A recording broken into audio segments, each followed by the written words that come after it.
Well, welcome to Toronto with this fabulous film, and I know that you've had it at Sundance, and it's just getting amazing response to it. But Cynthia, we'll start with you. I mean, what an unbelievable script, what an unbelievable character or person to play. When you were first approached, what was your initial reaction? Well, my initial reaction was I was really taken with the script. The script was, I think the narrative of the film is really interesting because it starts out one way and you think it's going in this direction, and much like what happens in James's own life, all of a sudden an event happens and his life and the film just takes an enormous right turn, And I was very taken with the film, which when I read the script, it actually had more surreal elements than it does now. It still has a little bit of that. And I just wanted to understand who Josh Mund, the filmmaker, was as a person. So and I think he wanted to understand that of me. So we spent a lot of time together, and I think we figured we could go on the journey together. So we did. Yeah, and then for you, Chris, my God, to play this guy, an actor's gift. Yeah, I mean, I guess going into it, I didn't think of it like that. I mean, obviously, I had been friends with Josh for quite a while before we even started doing it. So it just kind of, it was one of those things I knew I was going to do, and it felt right from the very onset. But yeah, and the doing of it, again, I didn't think of it in that kind of grand of a way. It truly was just a movie that we got to make with very close friends of mine and with other actors that I love, and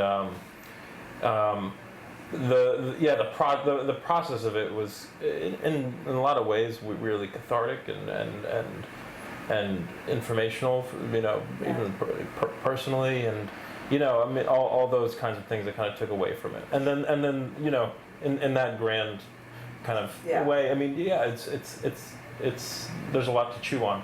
Oh yeah, and then of course, I mean, it's a very personal story for Josh. I mean, based on what he went through with his mom and all that. So does that make it, I don't know, more daunting? I mean, I know you guys are, friendly with, as you said, friends with Josh, but at the end of the day, you're still kind of telling his story. So does it put a little bit more pressure when you do a role like that?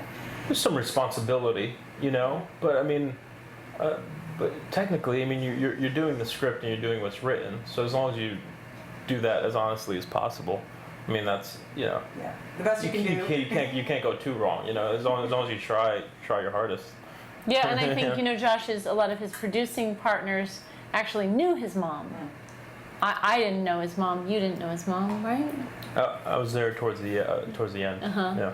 So I think that for Josh, not only for Josh, but for a lot of the producers of the film, it was parts of it were a tribute to Josh's mom, and so you do want to do your best to get it right, because you feel more responsibility, but I think honestly, whenever you're making a film or a play or something about something real that the writer actually knows or has experienced, they're a tremendous resource. It's not like he wrote a thing solely from his imagination, so you can go to him and it's like touching the real object before you try and recreate it. Yeah. Tell me about your chemistry together. You guys, I think about this and I want to just burst into tears every time I talk about this, I think about it. But you two, did you know each other before? I mean, you just never know, no matter what kind of movie you make when you get on a set, whether it's romantic or whatever it is. Chemistry, I don't know if I'm going to hit it off with this person, but wow, the mother and son, I have no words. I really have no words. Tell me about your meeting, how you guys pulled this off. We didn't know each other before. I mean, maybe we met through theater, theater circles or something like that. And we got to hang out a little bit before we started shooting, which was nice, at least to kind of the get to know you part. But but I mean, I think with me and Cynthia and Josh and everyone, there was just so much trust in everyone, and everyone felt extremely right for the part, and it felt any awkwardness like that went away extremely quickly, I think. Yeah, and I think that the kind of filmmaker Josh is I would imagine directly related to, directly comes from how he was parented. Do you know what I mean? Yeah. And so I think if we understand Gail, his mother from the Gail in the film, we understand that this is a person who thinks that the sun rises and sets in her son, and she loves him to death, and there's nothing she wouldn't do for him, but that doesn't mean she's going to bite her tongue if she disagrees with something. And I think that there was that atmosphere of like, I love my actors. That's why I've cast them, and I'm deeply invested in how this film goes. But in terms of how they get there, there's one thing I can understand about Josh's mom is that I don't think she's a controlling person. Right. And I think that translates into and so I think it was not a controlling. No, he was entrusting atmosphere. us as we were to him. Yeah. And Cynthia, I mean, for you, being a mom yourself, like, does that ever play into when you're playing a character like this? I mean, it has to cross your mind, like, it has to make it so personal. There's certain movies that, just without a doubt, I would think, right? Right, sure. And I mean, I think, there are so many ways of being a parent because your child changes literally every day. And once your child, my oldest child is almost 19. Do you know what I mean? When did that happen? Which is, well, it happens. Which is a grown-up, basically. Yeah. I mean, it's a fledgling grown-up, but that's a grown-up. Do you know what I mean? No, for sure. And so, as a parent, you always do, you want to be there for to give all the help and support, and you want to be there for all the milestones, but you do have this awareness of like, are they going to be okay when I'm not here anymore? Sure. Have I given them enough and enough tools and so when you're playing a person like Gail, who is very shortly not going to be here anymore, what is she going to do with those last weeks and then days with James so that she can rest in peace, so that she knows that she's done her best to set him off on his road. Yeah. Chris, for you, what did you learn from Cynthia? I said this before too, but Cynthia, I think, is one of the best acting partners just because she's present and she listens and she's there for you and in a way, I felt taken care of within scenes and doing that, and it just made it easy. It made it extremely easy for me to do. And I'm wondering, like, because both of you have the TV background, does it help you when you do film? Like, is it having that kind of pace on a TV show, and then when you make a film, like, does it make a difference to either of you, or? I feel like I've had the least experience on TV, actually. Out of all things, and with girls, even that was shot. Lena kind of came from an indie film background herself, so even the way that I didn't feel like that kind of TV rush thing that people talk about. That didn't feel like that. Yeah, and I feel probably girls even more than Sex and the City. That's like an auteur at work. Yes. Do you know what I mean?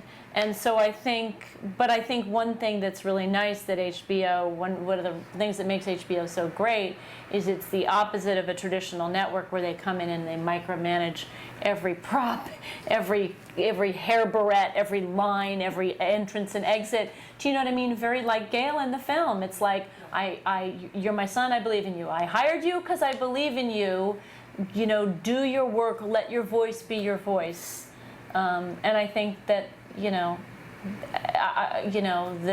that kind of television, while it is actually on television, it has much more in common with an auteur, with an indie filmmaker than it does with, I Love Lucy or something. Yeah.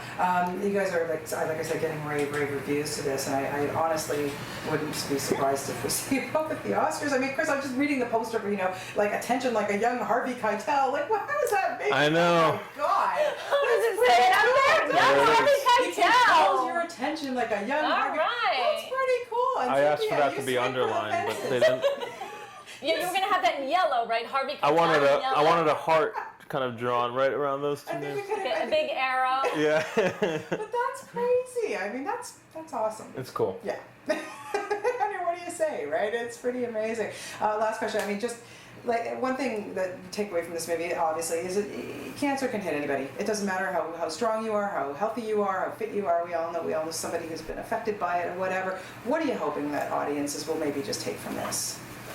I mean, I think the thing about, getting really sick and having a terminal illness is it certainly moves right into center stage. It sweeps up your life. It takes, control of your life. But it doesn't mean that you stop being who you are, either the person who's sick or the person who's caring for the person who's sick. Do you know what I mean? And it doesn't mean that all of a sudden then everybody with a disease becomes noble and self-sacrificing. Do you know what I mean? And I think that's one of the confusing things is like when your mom is dying and when she needs you most and you want to, it doesn't mean that she still doesn't push all your buttons and make you absolutely crazy. That's for sure. Chris, for you? Yeah, I mean, it could give you, like you said, it could just give you perspective about things, And the thing is, I mean, I feel like once you're past a certain age yourself, you wind up dealing with something soon, a death, sickness or death in a loved one. So it's something that's relatable, I think, to a lot of people. And I guess maybe this film can give you some perspective. If it hasn't yet, it could kind of give you a little sense of what that could be like, and I don't know. Help you prepare for. Who knows? Yeah, I mean, who knows, who knows? If it just touches one person, you've done your job. You know what I mean? Like, Yeah. It's just Well, like I say, you guys have done an extraordinary job in this movie. It's very, very touching, and I can't wait to see what you guys do next. Thank you.